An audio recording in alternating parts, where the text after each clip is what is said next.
Most of us, when we do high intensity interval training, we're doing it to build performance or maybe a little bit of fat loss. But the strategy that we want to do for longevity is a little bit different.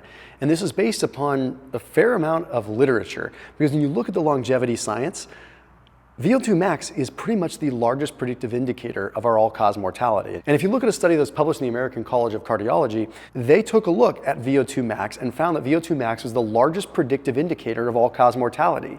They divided people into 4 groups: the lowest quartile VO2 max, 0 to 5%, and then 5 to 50% VO2 max, so basically the second lowest, okay?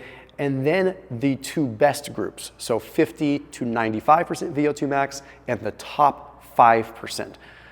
All of this simple gobbledygook, what it basically means is that they divided people into different categories of how high their VO2 max was. The higher the VO2 max, the significant difference when it came down to their risk of all-cause mortality. The higher the VO2 max, the less chance of dying. Plain and simple based on this literature. So we want to construct our interval training to be good for building VO2 max, okay? Now, if you look at most athletes when they're training VO2 max, they're doing extreme continuous bouts. That stuff is hard. That stuff is brutal. Don't say that you can't do it, I'm sure you can, but that's not how a lot of us want to train. We need to understand, like, how much should we do and how often should we do it, okay? So there's 2 sides of this. There's the interval side and there's the continuous side. Generally speaking, to build VO2 max, you want to be training at about 90% of your maximum heart rate. Now, we could go down all these different equations for you to figure that number out, but I'd rather use a rating of perceived exertion scale. That is going to be like on a scale of 1 to 10, or your talk test, right? Can you hold a conversation? If you're training close to your VO2 max to actually push that, you shouldn't really be able to blurb out more than a couple of words. That's a great way for you to just colloquially kind of test that out. When you look at the literature that was published in PLOS 1, we gained some more insight. Well, what they found is that people that were doing basic normal intervals, like you and I might do, like 30, 60-second type intervals, they had an improvement of their VO2 max by about 0.5 liters per minute.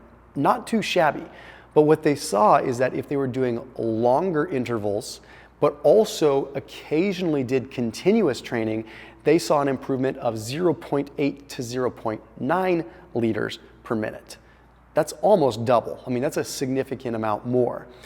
And what we ultimately determined with this is that the sweet spot needs to be about 3 to 5 minutes on these intervals. So it's not the usual high intensity interval training where you're gonna go all the way and then recover, all the way and then recover. You're gonna go like 3 to 5 minutes. That's like basically running between 400 and 800 meters, like the most brutal run that you could ever do, right? That's how you build that VO2 max. So if you're trying to just sort of gamify it and get to that number that's good for longevity, that's where we need to be. But then we need to look at how frequently you can do that. And with that, we'll look at some other research. But one thing that I want to mention that people forget, the other caveat with longevity is that protein and recovery becomes extremely important. So as you start doing these higher intensity rotations, these higher intensity moves, even if it's not resistance training, you need to treat your body as if it is resistance training. You need to add more protein in. You need to be striving for at least that 0.8 grams of protein per pound of body weight. That's a very good goal to go for. When I had Dr. Peter Attia on the channel, he aims for 1 gram per pound of body weight. Like, that sounds like a lot if you're 300 pounds or 400 pounds, you're very overweight. And by then, yeah, you might want to reel it back to your lean body mass. But that protein is going to give you the ability to do this kind of training to eventually build your VO2 max up, because you're not going to build your VO2 max by doing one training session. You're going to build your VO2 max by continually doing this. I put a link down below for SunWarrior's active protein. If you're into using protein powders, this would probably be the one that I would recommend the most. I recommend whey proteins and plant-based proteins, and I typically rotate them out because I like the benefits of both of them. But the interesting thing about the active line is it has probiotics in it, it has digestive enzymes in it, and it's utilizing pumpkin seed protein, which is one of the most beneficial plant-based proteins that you can find. So it's a very full spectrum, complete amino acid profile. Highly recommend it. Plus the tastes are amazing. The chocolate is unreal. The vanilla tastes actually like vanilla bean. It doesn't take like an artificial vanilla. So that link down below saves you 20% off. So use that link just below this video, the top line of the description, 20% off anything from SunWarrior, but I recommend their active line if you're trying to increase your protein by maybe 30 or 60 grams per day. Do 1 or 2 shakes per day. So we've established 3 to 5 minute intervals, but how often? Well, with this, we look at another study, and that explains things a little bit more. This study was published in BMJ, and it took a look at 416,000 people. It was huge. And they ultimately found that all it took was about 60 minutes of exercise in cardio fashion per week to have a huge impact when it came down to all-cause mortality. 1 hour of cardio per week compared to 0 led to a 15% decreased risk of all-cause mortality. And this increased in a decent stepladder fashion up to 3 hours. After 3 hours, it didn't get much return. So you're kind of wasting your time if you're doing more than 3 hours of cardio per week, unless you're specifically training for something. But if you're doing it for longevity purposes, your sweet spot might be 1.5 hours to 2 hours per week.